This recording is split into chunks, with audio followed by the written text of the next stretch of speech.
국회 행정안전위원회 현안 질의가 여야 이견으로 결국 시작한 지 30여 분 만에 파행했습니다.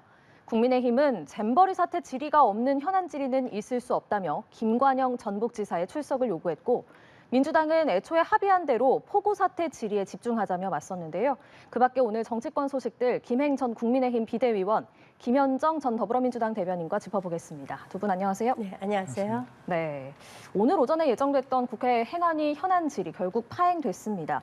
두 분 먼저 어떻게 보셨는지, 오늘 현안 질의에 잼버리 사태 포함됐어야 했는지 의견 먼저 여쭙겠습니다. 먼저 김행 전 위원님 말씀해 주시죠. 지금 이번 그 잼버리 대회의 파행은 정말 국가적 수치이고, 그것에 대해서 뭐 전 정부, 현 정부를 탓하기 이전에 상당히 막대한 예산이 투여가 됐습니다.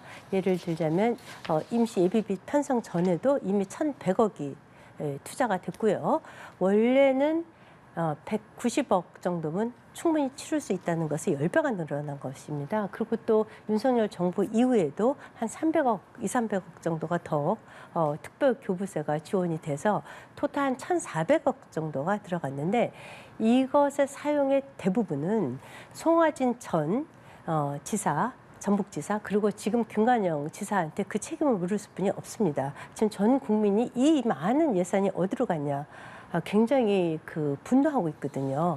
그런 마련에서 다른 어떤 것보다도 김관영 지사가 도대체 예산을 어떻게 썼으며, 지금 더더군다나 75%가 운영비에 쓰여졌고 그것이 다 전라북도로 들어갔다는 거 아닙니까? 예. 그것에 대해서 명명백백하게 밝혀야지 된다고 생각합니다.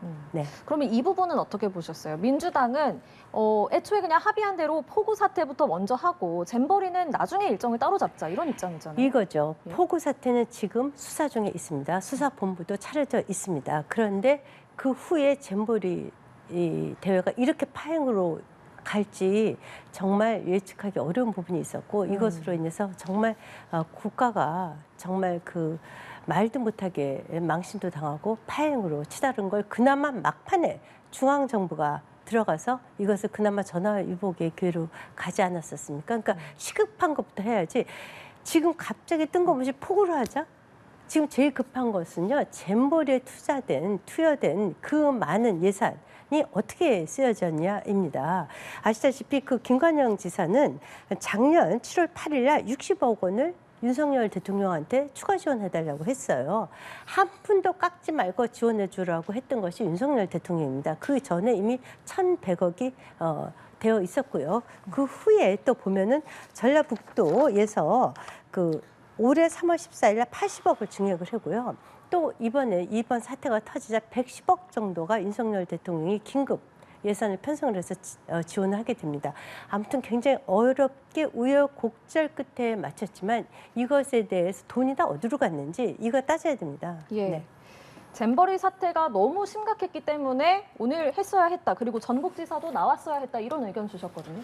그러니까 오늘 국민의힘이 하는 행태를 보면 이제 오송 지하차도 참사 있지 않습니까? 그거를 좀 물타기 하고 새만금 잼버리에 대한 정부 책임에 대해서 축소시키려고 좀 정쟁화시키려는 의도가 다분합니다. 그러니까 왜냐하면 말씀하신 것처럼 잼버리 사태에 대한 책임 규명은 반드시 필요해요.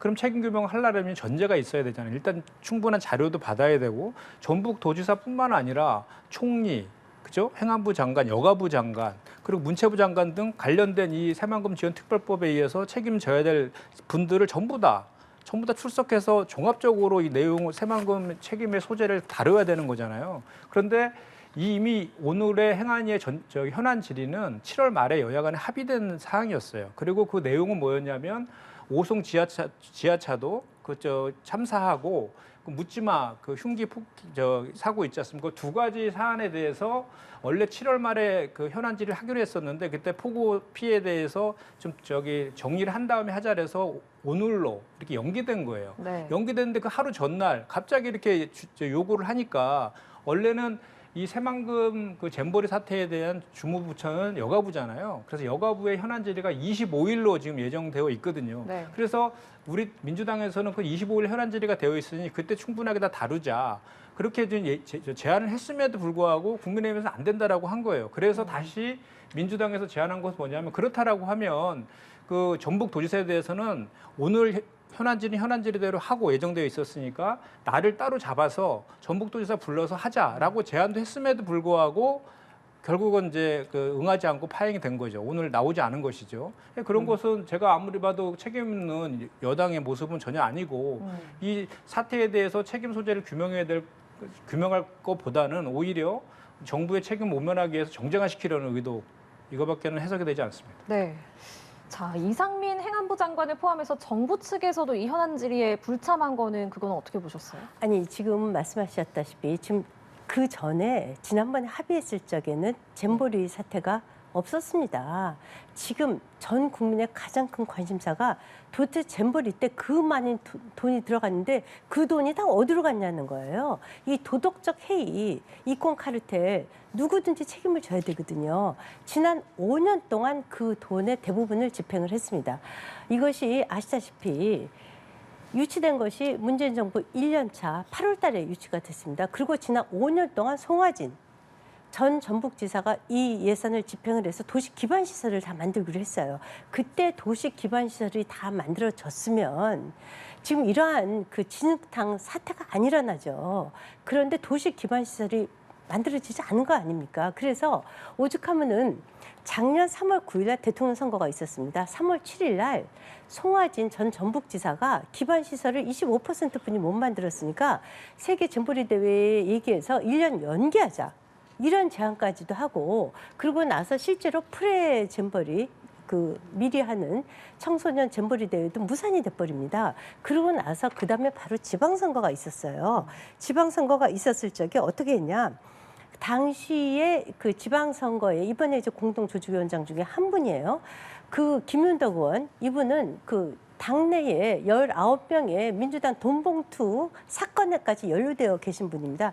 이분은요 공동조직위원장인데도 이번 잼버리 기간 중에 단 한 번도 언론에 나온 적도 없어요. 아마 돈봉투 사건 때문에 어디 숨어 계신지는 잘 모르겠는데 아무튼 나오시지도 않고 이분이 지방선거 나오면서 이래요. 새만금을 1조를 투자해서 혁신도시로 만들겠다 하면서 이게 다시 시작이 되는 겁니다. 그러면서 김관영 지사가 전북지사가 되니까 아시다시피 7월 8일 날 윤 대통령한테 60억을 추가로 더 지원해달라 이러면서 쭉 끌고 간 거 아니에요. 그러니까 질문은 이겁니다. 질문의 요지가 네. 오늘 행안이 현안 질의인데 행안부 장관이 출석하지 않은 이유에 대해서 물은 거잖아요.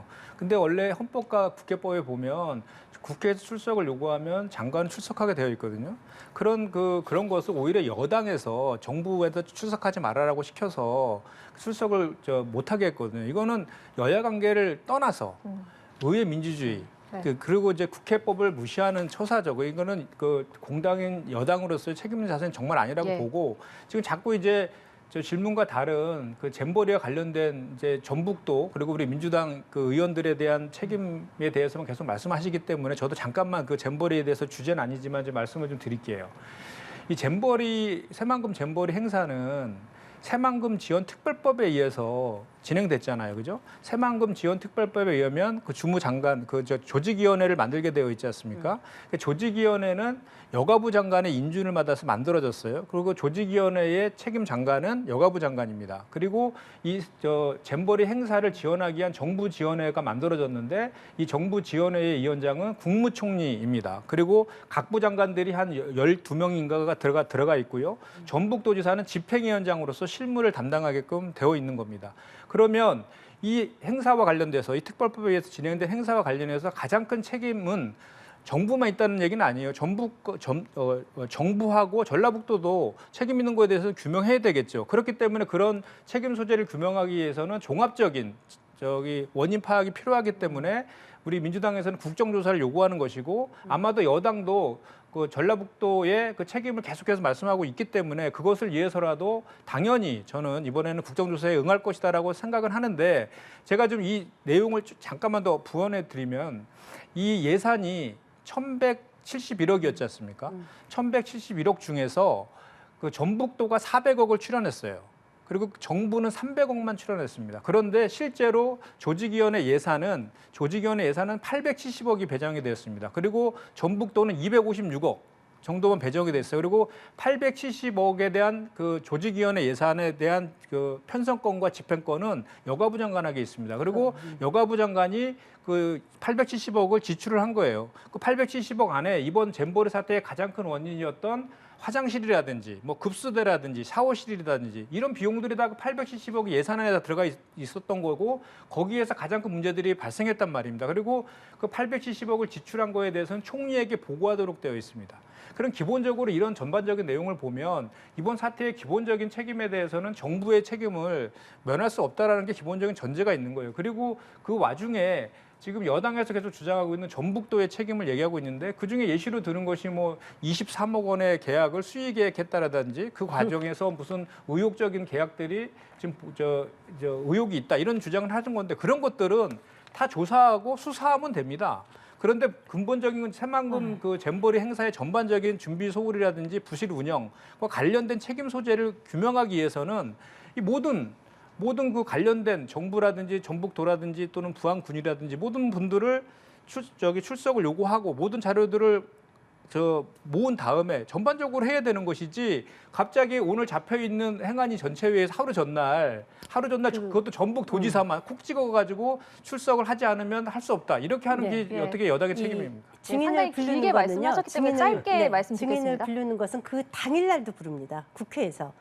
오전에 불러서 오후에 출석하라고도 해요. 김관영 지사만 콕 집어서 부릅니까? 지금 너무 많은 가짜 뉴스가 있어서 제가 말씀을 드리는데요. 자, 이것은 말씀드렸듯이 2017년도에 유치가 됩니다. 2016년부터 계속해서 김윤덕 의원이 이 스카웃 전북 연맹의 대회장을 하고 또 그 공동위원장을 합니다. 공동위원장을 누가 했냐? 지난 5년 동안 문재인 정권 5년 동안 기반 시설을 다 닦는 것이 의무였습니다. 그래서 당시에 민주당의 정현백 여가부 장관, 진선미 여가부 장관, 이정옥 여가부 장관, 정영애 여가부 장관, 4명의 민주당 출신의 여가부 장관과 김윤덕 국회의원 이 5분이 지난 5년 동안에 이것을 총 책임졌고 그때 전부 다 집행이 대부분 됐습니다. 그리고 그 대부분의 집행이 기간 그 설비 투자에 들어갔어야지 됐는데 지금 운영비,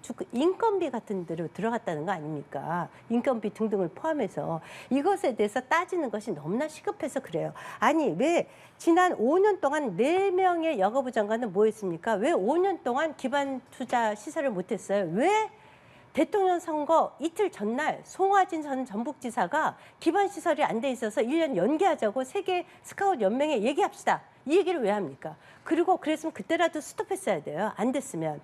그런데 당시 김윤덕 의원하고 김관영 지사가 서로 전북지사 하려고 돈을 내가 1조를 유치하겠다 어쩌다 이러면서 늘어져 버린 거예요.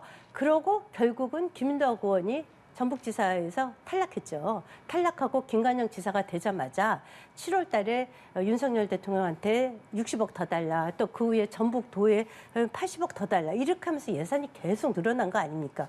그 많은 예산이 대체 어디로 간 겁니까? 그 예산에 김현숙 장관이 있었습니까? 아니지 않습니까?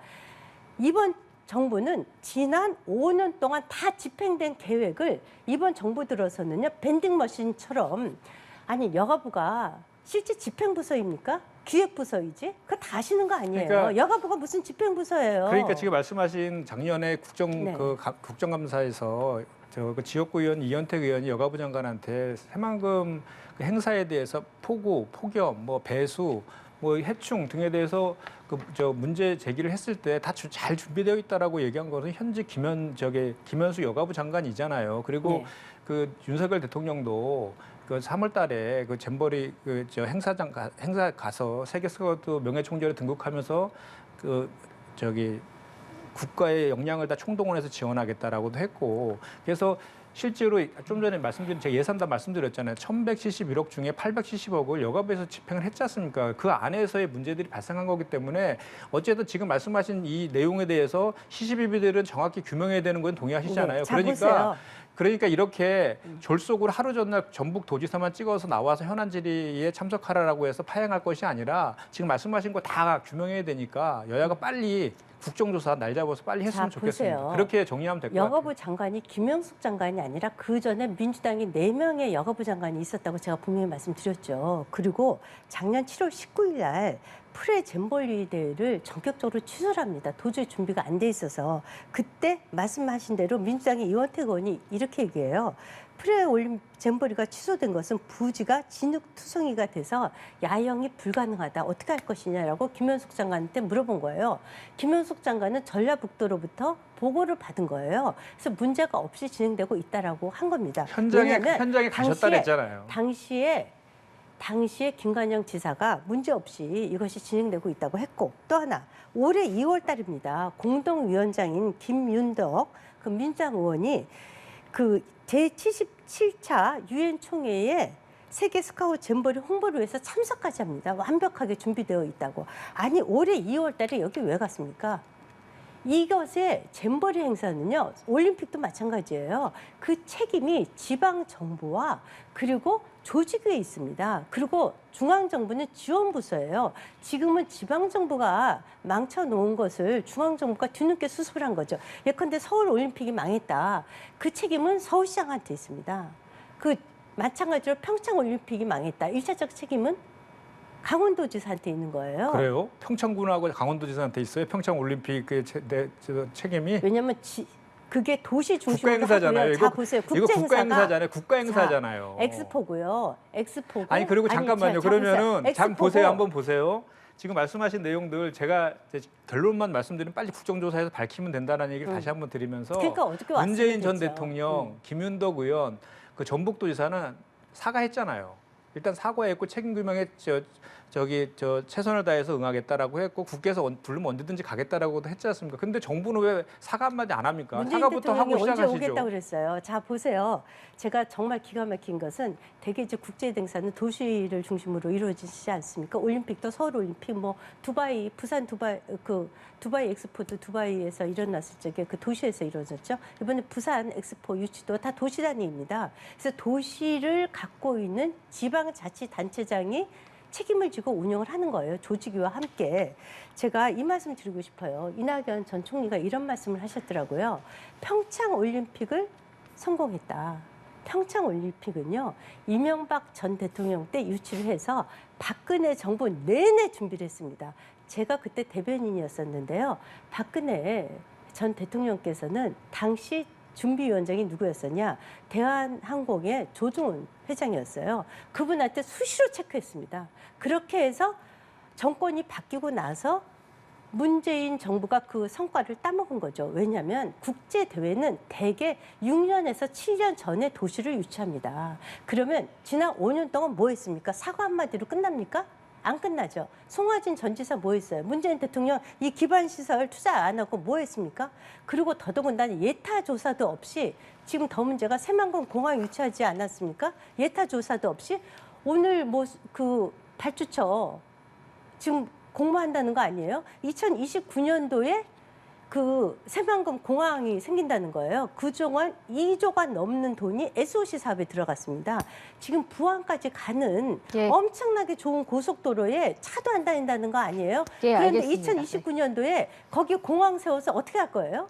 네. 거기 누가 자, 비행기 지금 타고 그 다니는 지금 잼버리 저기- 사태에 대해서 지금 두 분 네. 말씀을 상당히 아니, 좀 제 길게 말씀은- 해주셔가지고 아 그러니까요. 저희가 그래서 다른 아니까 의견 많습니다. 그래서 저도 네. 지금 한마디 더 말씀드리고 싶지만 짧게 빨리 말씀해 국정조사 주세요. 해갖고 예. 진상규명하는데 예. 제발 여당에서 합의해줬으면 좋겠습니다. 알겠습니다. 네, 아마 두 분 말씀의 요지는 시청자분들께서 충분히 이해를 하실 것 같습니다. 자, 어제 78주년 광복절이었습니다. 윤석열 대통령 광복절 경축사를 했는데요. 두 분 어떻게 들으셨는지도 여쭙겠습니다. 먼저 어떻게 들으셨어요? 경축사에 대해서 이제 아마 논란이랄까 뭐 야당에서 자꾸 논란을 만드는 것은 이제 반국가 세력 뭐 이런 말씀을 하는 것 같아요. 이것과 관련해서 전 첫 번째 한미일 강력한 공조를 하겠다. 이것을 지금 반대하는 사람이 있습니까? 민주당만 반대하는지는 잘 모르겠어요. 여하튼 그 대통령께서 이번 정부에서 분명하게 말씀한 것은 압도적 힘에 의한 평화를 구축하겠다. 그리고 북한에 대한 핵 그리고 미사일에 대해서 공조해서 협조하겠다라는 것이 큰 기조 아닙니까? 그리고 더더군다나 그 한미일 간의 그 공조한 정찰 자산을 공동으로 운영을 하고 또 북핵과 미사일을 그 대처하기 위해서 많은 정보를 공유하겠다는 거예요. 이것처럼 국가 안보에 중요한 것이 어딥니까? 그리고 실질적으로 반국가 세력이 없습니까? 아니, 작년에도 간첩들이 많이 잡혔어요. 제주 뭐 등등.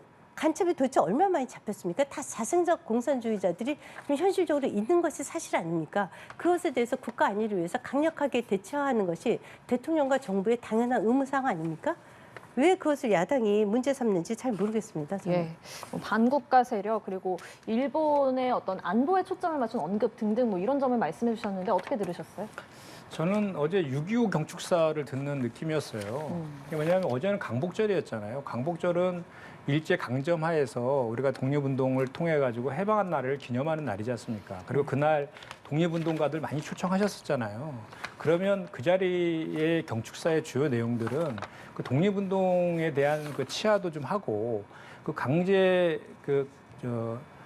일본의 강제 치하 하에서 피해를 봤던 강제징용 노동자라든지 위안부들에 대한 말도 좀 언급을 좀 하고 그 일본에 대해서는 이런 과거사에 대한 사과나 반성 이런 것들을 촉구하면서 그 일본과의 그런 미래를 위한 협력이라든지 이익 공유 뭐 이런 식의 보편적 가치 공유 이런 얘기들을 했어야 되는데 그런 얘기는 전혀 없고 오히려 일본에 대해서만 그냥 이익을 공유하는 그 보편적 가치를 공유하는 나라다. 이러고 미래를 위해서 일본과의 한일 간의 관계를 개선해야 된다. 이런 식의 얘기만 계속 하니까 문제라는 지적을 하고 있는 거고 또 하나는 이런 사실 우리가 지난 한일 정상회담 이후에 그 강제징용에 대해서 제3자 변제안에 대해서 면죄부를 줬잖아요. 그러면서 그렇게 한일 관계를 위해서 이렇게 우리가 먼저 얘기를 하면 이런 조치를 취하면 일본이 화답할 것이다라고 했지 않습니까? 국민들한테. 그랬을 때 그런데 일본은 지금 어떻게 하고 있습니까? 화답하고 있습니까? 우리가 일본이랑 공유하고 있는 가치는 무엇이고 우리가 일본 한일 관계에서 얻는 국익은 무엇인지 정말 묻지 않을 수 없는 게요. 어제 기시다 총리 야스쿠니 신사에다가 곡물 봉양했고 또 유력 정치인들이 같이 참배했습니다. 독도는 일본 땅이라고 지금도 우기고 있고요. 그리고 초등학교 교과서에 강제징용은 없었다라고 그를 바꿨습니다. 여전히 미국 같은 경우에도 동해를 일본 내로 지금 표기하고 있어요. 이런 상황 속에서 미국의 대통령이라고 하면 이런 문제들에 대해서 강복절이면 지적을 하면서 미래관계를 했어야 되는데 오히려 윤석열 대통령은 이런 미래관계에 대해서 한일 관계를 개선해야 되는 거에 대한 논리라든지 명분을 찾기 위해서 북한의 그 침략 위협 이걸 끌어다가 공산 전체주의 대 자유민주주의 국가 전복 세력이라 했나요? 반국가 세력 대 그 자유민주주의 이렇게 구도를 형성해 가지고 국민들을 갈라치기 하고 이렇게 하는 것은 저는 국민 통합을 위해서 역할을 해야 되고 한반도 평화를 위해서 역할을 해야 되는 대통령의 태도는 아니라고 보고 그래서 그런 측면에서 보면 어제 경축사는 정말 이 강복절 행사에 맞지 않은 마치 그 나치 게벨스의 선전문을 보는 듯한 이런 논평을 정의당에서 했는데 그런 느낌도 저도 지울 수가 없었습니다. 예. 제가 말씀드리면요. 자, 일본이 사죄를 한 적이 없다고 했는데요. 일본 왕과 일본의 수상이 그간의 사과가 58번이 있었다는 것이 역사에 기록이 되어 있습니다. 그리고 일본 정치인들의 야스쿠니 신사 참배라든가 또는 독도는 자기네 땅이라고 하는 교과서 왜곡 수록 같은 것은요. 우리가 지난 1950년 이후부터 매 정권마다 있었던 거예요. 문재인 정권에도 있었습니다. 그때마다 우리가 어떻게 했냐. 주한 일본 대사를 초치해서 강력하게 경고했습니다. 그것은 문재인 정부 때도 마찬가지였어요. 문재인 정부 때도 일본 야스쿠니 신사 있었고요. 신사 참배 있었고요. 이것은 일본이 늘 해오던 본인들의 정치적 행태예요. 그것을 잘했다는 얘기가 아닙니다. 1950년 이후에 계속해서 해왔던 일본의 정치 행태라는 거예요. 윤석열 정부에서만 있었던 것처럼 왜곡하지 말라는 거예요. 그래서 지난번에도 이번에도 마찬가지로 주한 일본 대사를 초치해서 강력하게 경고했습니다. 그것은 문재인 정권 때도 마찬가지였습니다. 마치 이것이 문재인 정권에서는 없었고 윤석열 정부 때만 있었던 것처럼 왜곡하지 말아주시기 바랍니다. 그리고요. 자, 반국가 세력 이것을 왜 얘기를 하냐면요. 자, 내일이죠. 방미하시죠. 그래서 캠프 데이비드 가서 한미일 정상회담을 하게 됩니다. 그래서 한미일 간의 정상 외교가 서트 외교로 이제 정상화되는 거예요. 그동안 이명박 전 대통령 이후에 일본 관계는 정말 최악으로 치달았습니다. 그 최악으로 치달은 게 바로 문재인 정권 때입니다. 문재인 정권 때는요, 대한민국의 주1 외교 대사를요, 일본의 공무원들, 국장들이 만나주질 않았어요. 그리고 그때 문재인 대통령이 동경올림픽 같이 하자고 그렇게 구걸했어도 대답조차 하지 않았어요. 한일 관계가 최악으로 치달았거든요. 그래서 미래를 얘기하는 겁니다. 왜냐하면 대한민국의 안보를 위해서 하는 겁니다. 자, 반국가 세력 제가 말씀드릴까요? 588 대표 세력인 함은경 씨조차도 이제는 588 쓰레기를 다 치우겠다고 하면서 광화문 성공회 앞에서 8월 15일 날 집회를 했습니다. 588명이 모여서 이제 반국가, 반역사 왜곡 그만둘 때가 됐다는 거 아닙니까? 자, 작년에 제주와 창원에 간첩이 잡혔습니다. 그리고 그 간첩단 사건이 있었고요. 민노총의 간첩당 사건도 있었습니다. 이들이 하는 것과 뭐예요? 자생적 간첩으로서 북한의 혁명 전위당 구축을 위해서 그 북한식 진보적 민주주의를 대한민국의 숙주로 구축하겠다는 거 아닙니까? 더 놀라운 것은요. 얼마 전에 그 민주당의 혁신위원장이었던 이래경 혁신위원장 9시간 만에 그만뒀죠. 왜 그만뒀습니까? 이분이 이석기 전 통진당 이분이 간첩으로 구속된 분이지 않습니까? 근데 양심수라 이 사람을 석방해야 된다. 그리고 코로나는 미국에서 진원지다. 미국이 진원지다. 그리고 천안남은 자폭했다. 뭐 이런 식의 발언을 해갖고 아니 이분은 왜 이석기 그 석방운동을 했습니까? 이분이 혁신위원장으로 갖다 놓으니까 상당히 의심스러운 눈으로 보지 않을 수가 없는 거예요. 지금 대한민국은 이번 광복절의 큰 의의는 이겁니다. 자유 대한민국이 대한민국 정부의 정통성이 있다라는 것을 윤석열 대통령께서 분명하게 못 박은 것이 가장 큰 의의입니다. 네, 반국가 세력 있다 이렇게 말씀을 해주셨거든요. 그러니까 제가 지적하는 것은 그겁니다. 그러면 구체적으로 지금 좀 전에 예시를 든 거 있지 않습니까? 이런 행위들이 있었다. 그렇게 구체적으로 적시하면서 얘기를 하면 그것도 강복절 경축사에서 그런 내용들 담는 것이 무슨 의미가 있나 싶은데 그럼에도 불구하고 오해의 소지는 좀 덜할 거예요. 그런데 지난번에 자유총연맹 가서도 축사하실 때 똑같은 얘기 반국가 세력 얘기했거든요. 그때 모든 언론과 국민들은 그 반국가 세력에 대해서 전 정부, 문재인 정부하고 야당이다라고 다 이렇게 해석을 했거든요. 그런데 첫 번째 한 번 하면 실수일 수 있는데 두 번째 반복하면 그런 의도가 있는 거예요. 이번에 똑같은 얘기를 또 했잖아요. 그래서 그런 차원에서 얘기를 제가 말씀을 드리는 거고 그것이 아니라면 다시 한번 그런 의도가 아니라라고 공식적으로 정부에서 말씀을 해주시면 될 것 같고요. 아니 공산 전체주의 세력이 지금 뭐 민주화와 인권과 진보 활동가로 둔갑해서 이렇게 거짓 조작 선동을 하고 있다 이렇게 얘기를 하고 있으면. 지금 현재 민주화와 인권 진보 활동가들을 공산 전체주의 세력으로 등치시킨 거 아닙니까? 이것은 결국은 그런 윤석열 정부의 기조 그리고 그거와 생각을 달리하는 뭐 야당이라든지 시민단체라든지 노조라든지 언론이라든지 이런 사람들을 뭉뚱그려 전부 공산 전체주의 세력으로 매도해서 프레임 짜가지고 공격하려고 하는 그래서 자유민주주의 세력 과의 구도를 형성하려고 하는 의도가 있다라고밖에 해석이 지금 안 된다는 그 말씀을 드리는 거고 그리고 대통령은 국민 통합을 가장 중시해야 됨에도 불구하고 대통령께서 다른 분도 아니고 대통령께서 이런 인식을 갖고 있으니까 걱정이 된다라는 말씀을 우리는 민주당에서는 비판하고 있는 것입니다. 그러면 제가 질문하지 않을 수가 없는데요. 대공수사권, 간첩 잡는 거거든요. 대공수사권을 원래 국정원과 검찰이 갖고 있었어요. 그런데 내년 1월 1일부터 이것에 대한 노하우가 전무한 경찰로 민주당이 이관시켰습니다. 이거 도대체 말이 됩니까? 간첩을 누구 보고 잡으려는 거예요? 그리고 또 하나, 이 얘기까지 드리는 게 참 저도 답답한데요. 이번에 정진석 전 비대위원장을 그 사자에 대한 명예훼손이라는 이유로 6개월 징역은 그 전무후무한 일입니다. 있을 수가 없어요. 그리고 더더군다나 이분이 공인이 아니라는 거 아닙니까? 사인이라는 거지 않습니까? 아니 사인이면 왜 그 노무현 대통령의 유가족들은 전직 대통령 가족에 대한 경호법 등 예우를 다 받습니까? 공인이지 않습니까? 그런데 이것을 판결 내린 박병곤 그 부장판사 아니고 판사요. 단독 판사는 이렇게까지 글을 썼어요. 2004년도에 그 한겨레 신문의 기고에서 좌파의 존재를 알리고 우리 사회에 가장 큰 영향력을 행사하는 집단인 법조계의 적화를 꾀하자.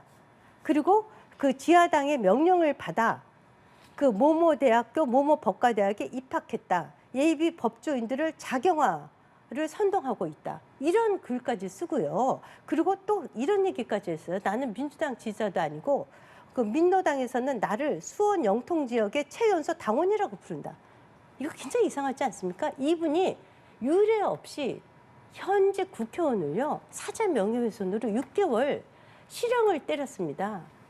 전무후무한 일이에요. 그래서요. 어떻게 이런 일을 할 수가 있습니까? 그래서 그분이 이분의 사상에 그러니까 그분이 대해서 재판 판결하고 의심하지 아니 않을 그분의 수가 판결하고 없다는 거예요. 민주당하고 무슨 상관이 있습니까? 그런데 그것이 왜 그러냐? 문재인 대통령 때 그 김명수 대법원장 있으면서 사법체제가 완전히 흐트러진 것입니다. 왜냐하면 법관 시스템을 완전히 망가뜨렸고요. 그리고 우리 헌법, 우리 법이라든가 민변 출신들을 갖다 대법관으로 예. 다 포진시켜놓고 주요 중앙지법이라든가 이런 데 다 포진해서 네. 재판이 다 얼그러지게 지금 만든 이런 말씀하시는 세력이 내용이 조금 정말 논점이랑 벗어난 것 같아서 네네. 저희 여기서 마무리하고 다음 주제로 넘어가겠습니다. 민주당 이재명 대표 내일 백현동 특혜 의혹과 관련해서 검찰에 출석을 합니다. 이런 와중에 어제 SNS에 검찰의 진술서 요약본을 공개를 했습니다.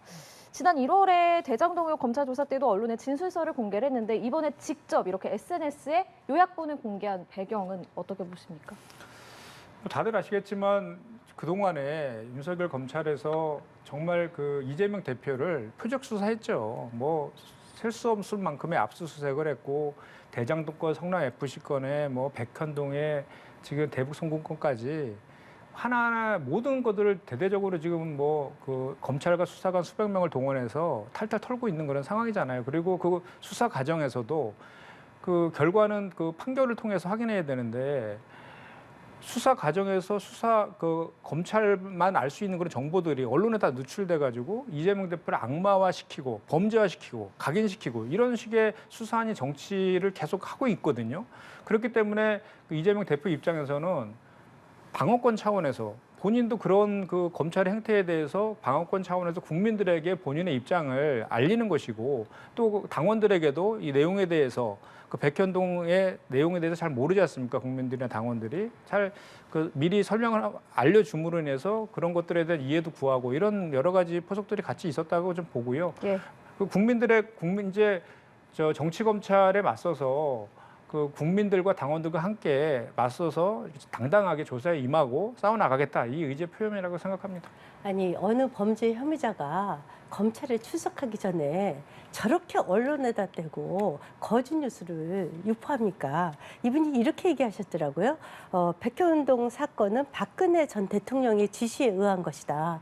이거 정말 봉창 두드릴 일이에요. 아니 그때 당시에 그 성남시가 국토부에 이렇게 질문했어요. 국토부의 협조 요청이 혁신도시법에 따른 의무인가 이렇게 질문했더니 답을 이렇게 했어요. 국토부에서 혁신도시법에 따른 요구가 아니고 백현동의 용도 변경은 성남시가 적의 판단해서 해라. 적의 판단이라는 것은 무슨 말이냐면 알아서 적절하게 성남시장이 하라 이 얘기예요. 그래서 무려 토지를 4단계나 업그레이드해서 그 식품연구원 거기에다가 아파트를 지어줘서 이익을 보게 한 거 아닙니까?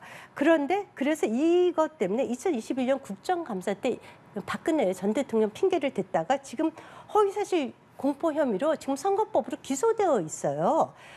아니 작년 9월에 기소되어 있습니다. 만약에 이것이 유죄 판결이 나면요, 민주당은요 선거 때 들어간 비용 다 토해내야지 돼요. 더 중요한 것은요, 당시에 그 김인섭 이분은 지금 그때 당시에 이 이재명 대표가 성남시장 나올 때 선거본부장이었다고 해요. 이 백현동 사업을 총괄 지휘한 사람인데 이분은 구속 기소되어 있습니다. 사람이 구속 기소되어 있다는 것은 증거가 없이 구속 기소되어 있을 수가 없어요. 그리고 민간 사업자인 아시아디벨로퍼의 정모 씨는 이렇게 얘기했어요. 7월 19일 날 지난달이죠. 사업 인허가 알선 대가로 로비스트에게 요구받은 200억 중에 절반은 정진상, 이재명한테 주는 것으로 알고 로비를 했다라고는 구체적인 증언까지 나와 있습니다. 아니 그런데 뜬금없이 이재명 대표가 박근혜 대통령의 말을 들어요? 이분이 박근혜 전 대통령 말씀을 들을 뿐 아닙니까? 이분이 성남시장 시절에 이렇게 얘기하셨어요. 그 박근혜 대통령 탄핵 직전에 나와서 검찰 수사받아라. 청와대에서 나오는 순간 수갑 채워야 된다. 내가 박근혜를 존경한다고 하니까 진짜 존경한다고 사람들이 착각했나 보다. 이러면서 능멸한 사람이에요. 박근혜 전 대통령을. 그런데 갑자기 무슨 박근혜 전 대통령의 말을 듣고 한국식품연구원에 토지를 4단계나 상향을 해서 아파트를 지어줘서 민간업자가 그렇게 어마어마한 돈을 지켜하고 아니 200억 중에 절반은 그 이재명 그리고 정진상한테 가는 줄 알았다는 로비스트의 증언까지 있습니까? 그리고 어떻게 어떤 범인이 검찰 출두 전에 범죄 혐의자가 이렇게 언론을 대고 언론 플레이를 합니까? 정정당당하시면 그 내일 출두하시죠. 소환되면 그냥 검찰에 또 법원에 영장 실질 심사 제대로 받으시면 됩니다. 네. 그러니까 저 이재명 대표가 단 한 번도 검찰의 소환에 불응한 적 없고 일도 나가지 않습니까? 네. 그래서 저는 먼저 검찰에서 저 수사안이 정치하고 있는 것들을 좀 중단했으면 좋겠다. 그래서 수사와 저 판결로 통해서 그 유무죄를 가렸으면 좋겠다는 얘기 말씀을 다시 한번 드리고요. 제가 이 말씀을 좀 드릴게요.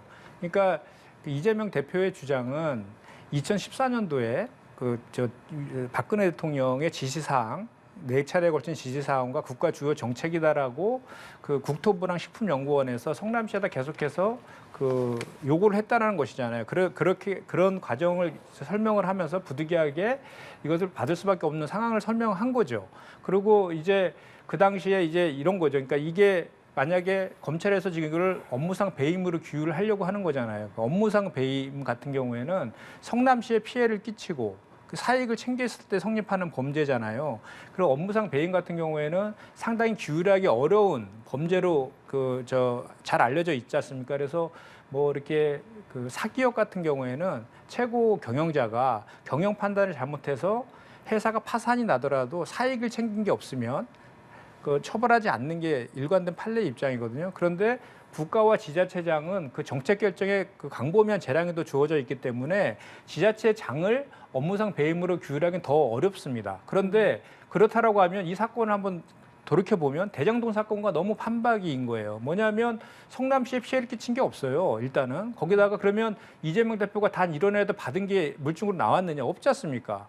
사익을 챙긴 것도 없어요. 그래서 대장동 건도 그것을 규율하기 위해서 뭐 김만배가 유동규 남욱한테 428억을 줬다라는 그 428의 약정설 그걸 근거로 해서 기소를 하려고 했는데 420의 약정설은 김만배로부터 들은 전원 증거여서 물증이 안 되거든요. 그렇기 때문에 공소장에 적시도 못했거든요. 이번 그 백현동 건도 똑같은 방식으로 지금 검찰에서 지금 하고 있는 것 같은데요. 내용은 뭐냐면 그 김민섭 씨 그러니까 정바울이라는 시행사 대표가 김민섭 씨를 영입해서 김민섭 씨를 통해서 정진상 이재명 대표에게 로비했다. 이거 아닙니까? 그래서 그 200억을 김민섭에게 주기로 했는데 그중에 100억은 정진상 이재명의 몫이다라고 자기가 생각했다. 라고 하는 것이 정바울 씨의 얘기예요. 전원이지 않습니까? 그리고 증거도 없지 않습니까? 똑같은 구성이에요. 그렇기 때문에 저는 이 백현동 건은 업무상 배임으로 공소장에 넣는 것 자체가 저는 힘들 것이다라고 예상을 하는데 그럼에도 불구하고 그 검찰은 일단 소환하고 그 체포영장 또 칠 거예요. 영장 청구 쇼 하겠죠. 그다음에 묻지마 기소. 나중에 유무죄가 날지 말지는 나중에 가서 결정되는 거 아닙니까? 네. 이렇게 하고 있는 행태에 대한 비판을 지금 민주당이 하고 있는 네, 것이고 자, 이재명 대표도 이런 얘기들을 검찰한테 이렇게 해봤자 의미가 없기 때문에 국민과 당원한테 직접 하는 것이다. 이 말씀을 네, 드리는 자. 거고 좀 전에 우리 김행 의원님이 한번 말씀을 하시고 너무 길게 얘기하셔가지고 이제 계속해서 조금 전에 그 법원의 판단을 계속해서 무시하고 뭐 정 의원님에 대한 판결에 대한 뭐 비판도 하고 그러셨는데 검찰에 대해서는 철석같이 또 이렇게 신뢰를 하시거든요. 균형 있게 좀 비판하시면 좋겠다는 말씀 좀 드리고 말씀드릴게요. 제가 그 예시를 하나 들어드릴게요. 지금 국민의힘에서 계속해서 김태우 저기 사면 관련해 갖고 이제 우호적인 입장을 취하잖아요.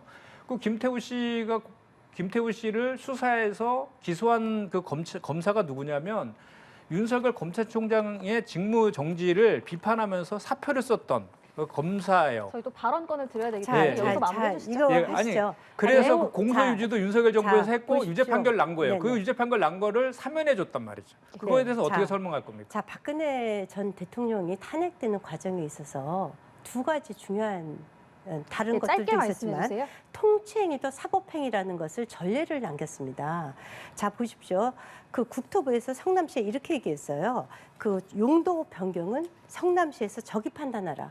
이것은 성남시장이 했다는 얘기입니다. 통치행위나 그 지자체 장애의 용도 변경은 당연히 사법 판결의 근거가 되고요. 또 하나 이것은요 업무상 배임만이 아니고요.